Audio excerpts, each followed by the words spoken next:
अगर आप भी चाहते हैं कि आपन म्यूजिक के वीडियो सबसे पहले आप तक पहुंचे, तो लाल बटन को दबाकर चैनल को सब्सक्राइब जरूर कर ले और साथ में बेल आइकन को दबाना ना भूलें। प्रेजेंटेड बाय अपन म्यूजिक। कहीं दिलवा के दुख पागल भनी देखी के ओकरे बारे में सोची हरदम नहीं अब लागता रे पता ना चल कहीं कसम से बतिया कम हो गई।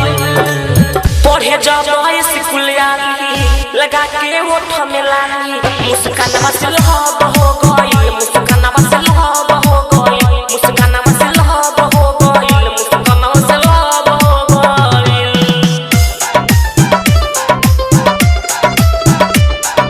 DJ Govind Bihar, DJ Govind Bihar.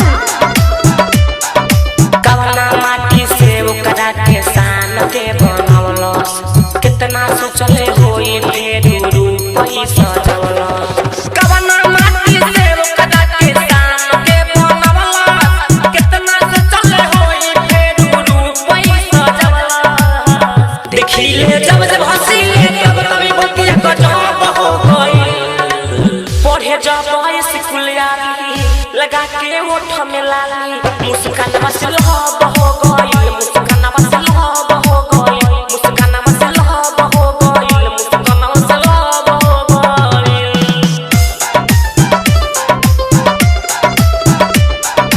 DJ Govind Bihar, DJ Govind Bihar.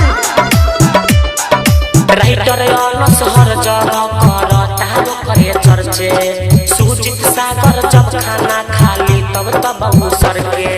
Writer अनस हर जगह करता करे चर्चे, गानी तो जब खाना खाली तब तब सुना सर के। मिगई मराने रवि रंजन हमने पर बराजी हो गई।